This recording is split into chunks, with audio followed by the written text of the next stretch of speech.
Merci Marc. Donc effectivement, bon, tout d'abord, on aborde nous ces sujets avec beaucoup d'humilité et on a toujours en tête ce proverbe chinois que Marc connaît par cœur, qui est un des 3 proverbes du président Xi, qui est finalement l'innovation, c'est un peu comme traverser la rivière, donc il faut une vision. Et puis ensuite, on y va en tâtant sur les pierres et on va pierre par pierre. Donc, effectivement, si on reprend l'ensemble des baselines du groupe, on a Bouygues Construction, Shared Innovation. Donc, c'est comme cela que naissent les idées neuves. On a celle du groupe Bouygues lui-même qui est contribuer à donner vie au progrès humain. On a tous en tête la publicité de Bouygues Télécom avec cette grand-mère et cette petite fille qui se retrouvent grâce au réseau télécom. Il y a TF1, c'est partageons des ondes positives. Et puis Colas, on ouvre la route. Donc vous connaissez un peu le groupe Bouygues, quelques éléments chiffrés. Donc ce groupe est un groupe familial, enfin un groupe en tout cas fondé par Francis Bouygues et présidé aujourd'hui par son fils Martin, qui est le numéro 6 mondial du secteur, avec une présence dans 93 pays, 129 000 personnes, 35 milliards et demi de chiffre d'affaires, et qui est présent surtout dans 5 métiers, 5 secteurs d'activité. 3 métiers dans la construction, Bouygues Immobilier, Bouygues Construction et Colas, et puis les télécoms avec Bouygues Télécom que vous connaissez, et puis TF1 bien évidemment. Lorsqu'on a raisonné un peu sur justement cette vision qu'on devait avoir sur l'innovation, on s'est dit que cette vision, il fallait qu'on la partage avec les collaborateurs du groupe, et on a à ce moment-là ciblé sur 4 grandes tendances. Et ces 4 grandes tendances, c'est bien sûr celle qui concerne le climat. Il faut savoir aujourd'hui que 54% de l'empreinte carbone est liée du monde, est liée à la mobilité et à la construction, hein, y compris dans son exploitation. Donc on a un rôle fondamental sur ce sujet. Il y a bien sûr la croissance de la population, avoir 1 milliard d'habitants en plus sur cette planète dans 10 ans, c'est pas dans 50 ans, hein, c'est dans 10 ans, on passe de 7 milliards et demi à 8 milliards et demi, c'est-à-dire qu'il faut construire 100 000 logements de plus par jour. On a cette transformation numérique qui est aussi importante. En France, il y a une analyse, une étude qui a été produite il y a quelques temps qui explique qu'il y a 13 millions de Français qui ont quand même encore un petit peu de mal à ouvrir les emails. Et puis, l'évolution des besoins des utilisateurs, co-living, co-working, co-mobilité. Donc on a là des choses extrêmement fortes qui viennent impacter la manière dont on agit. Ensuite, on sent bien que la technologie va quand même très vite aussi, même si on est forcément orienté usage, on est quand même soutenu ou aidé par une technologie qui avance bigrement vite. Et donc, qui finalement sont un peu des accélérateurs. Si on prend, Axel Lemaire disait récemment que le première analyse ADN qui a été fait a coûté 2,7 milliards. Je ne sais pas si vous savez, Black Friday, on pouvait faire son analyse ADN pour 49 $, ou 49 € même. Donc, on a un changement d'échelle grâce à cette rapidité de mise en œuvre de la technologie. Ensuite, on est bien sûr dans un fonctionnement agile, et dans ce fonctionnement agile, l'idée c'est véritablement de pouvoir passer à l'acte rapidement. Et là, deuxième proverbe chinois de Marx, c'est une fois qu'on a dessiné un serpent, on ne dessine pas les pattes, on y va, on attaque. Et on ne perd pas son temps à être dans le détail qui finalement va gêner le déploiement des opérations. Et donc, notre dispositif d'innovation chez Bouygues est bien sûr focalisé sur l'interne, avec l'amélioration de la productivité, de la qualité, des processus, et puis externe avec les nouveaux business models et nouveaux modes finalement d'activité. Ensuite, ce qui nous semble important après cette vision, c'est d'avoir un écosystème. Et là, l'écosystème, à nouveau, il est partagé. Et dans cet écosystème partagé, on a bien sûr la nécessité d'avoir une veille active, de savoir tout ce qui se passe sur la planète assez rapidement. Donc il se trouve que chez Bouygues, on a une chance depuis de nombreuses années d'avoir des bureaux de veille répartis dans le monde entier. On a un bureau de veille en Asie qui fonctionne depuis une vingtaine d'années, un bureau de veille à San Francisco qui fonctionne depuis longtemps. On a une connexion très forte avec le MIT grâce à leur programme ILP, Industrialisation Programme.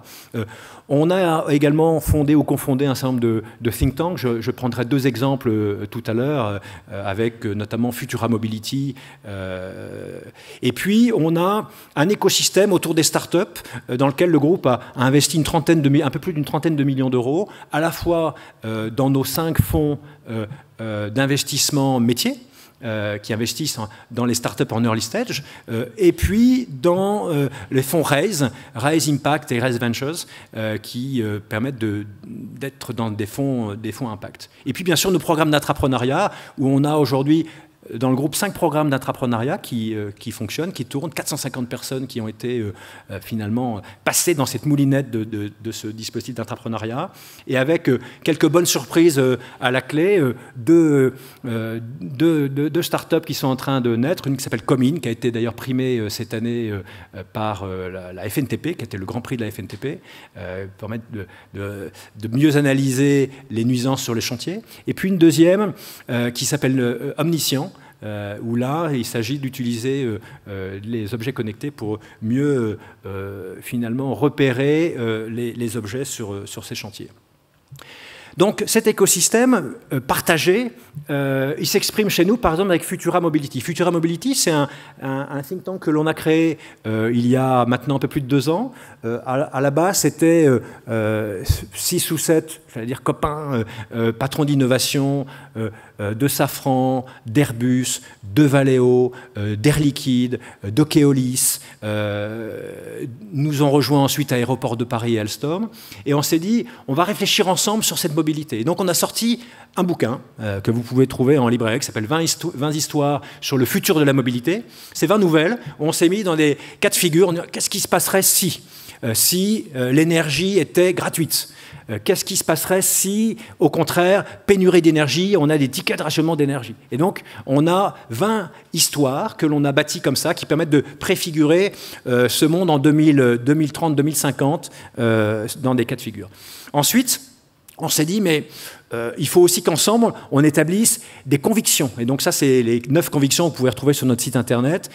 Des convictions fortes et communes à toutes ces entreprises sur cette mobilité du futur. Et puis plus récemment, il y a 1 mois, on a organisé un défi, plus exactement 10 défis pour dans 10 ans, sur lequel on a mixé à la fois des étudiants, donc il y avait 120 personnes au total, 60 étudiants venant des écoles françaises, et puis 60 collaborateurs de l'ensemble de nos groupes qui ont travaillé ensemble tout un week-end pour finalement répondre à chaque fois à un défi lié à ce ensemble, inventons la mobilité durable de demain.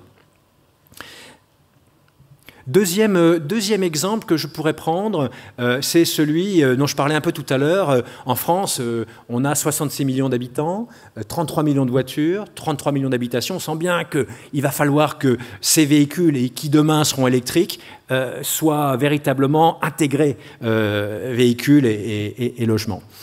Et d'autant plus quand on regarde que l'impact carbone, 27% d'impact carbone est dû au logement, 27% est dû au transport, et puis le reste ensuite alimentation, l'éducation, etc. Donc ça veut dire 54% de l'empreinte carbone du globe finalement est émis par transport et logement. Il faut bien travailler les 2 sujets ensemble. On s'est rendu compte que si on fabriquait un bâtiment bas carbone, très basse consommation, et que ce bâtiment on le mettait à 20 km de mon lieu de travail et que j'utilisais un véhicule personnel tous les jours, je supprime complètement l'intérêt d'économie d'énergie et d'économie de carbone sur ce dispositif. Donc, on a organisé une discussion, une réflexion sur la convergence entre cette mobilité bâtiment et l'énergie associée. Et ça a donné lieu à quelque chose de très récent. C'est très frais ce que j'annonce, puisque c'est paru dans La Tribune ce matin. Donc un collectif composé de Bouygues, de Michelin, d'Enedis, du CEA, de Schneider et de plein d'autres qui se sont réunis pour dire on va, à la veille du CIMI. Le CIMI a commencé hier, à la veille du CIMI, de se lancer dans une démarche pour créer ensemble, collectivement, une sorte de normalisation de dispositifs qui permet à horizon de dans 10 mois, dans 10 mois c'est le mondial de l'auto, donc on part du salon de l'immobilier, on arrive au salon de l'auto pour avoir quelque chose d'opérationnel ensemble et une sorte de norme qui s'appelait Ready for Mobility. Donc, la puissance des écosystèmes et ce qui était intéressant dans ce dispositif, c'est qu'au départ, on est parti à quelques-uns. Hein, en fait, on est parti avec Ideas Lab principalement, et puis Bouygues bien sûr, et puis SBA.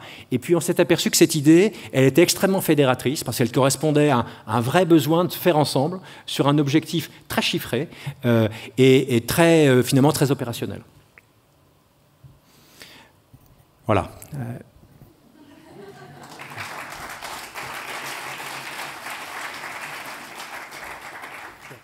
Merci beaucoup pour voir. C'est un groupe qui bouge vraiment beaucoup. Hein. On rencontre partout, puis on vous rencontre sur la terre entière.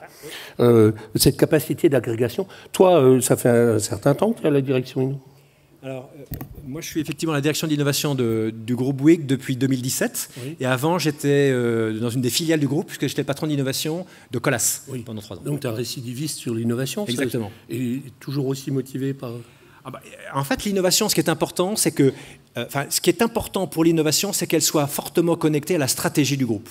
Et si on ne sait pas connecter l'innovation à la vision stratégique de l'entreprise, il y a un problème. C'est pour ça qu'on a commencé, quand je suis arrivé en 2017, en fait, la première mission qu'on a faite, c'est de réunir l'ensemble des patrons stratégie, prospective et innovation de l'ensemble du groupe pour réfléchir sur nos mégatrends. Oui. Et ça a été notre point de départ. Et ce point de départ maintenant, c'est le point de départ de notre rapport intégré qui est depuis 2 ans été mis. On en est à notre 3e version de rapport intégré qui va être publiée dans quelques jours. Oui. Remarquable. Merci beaucoup pour cette ouverture.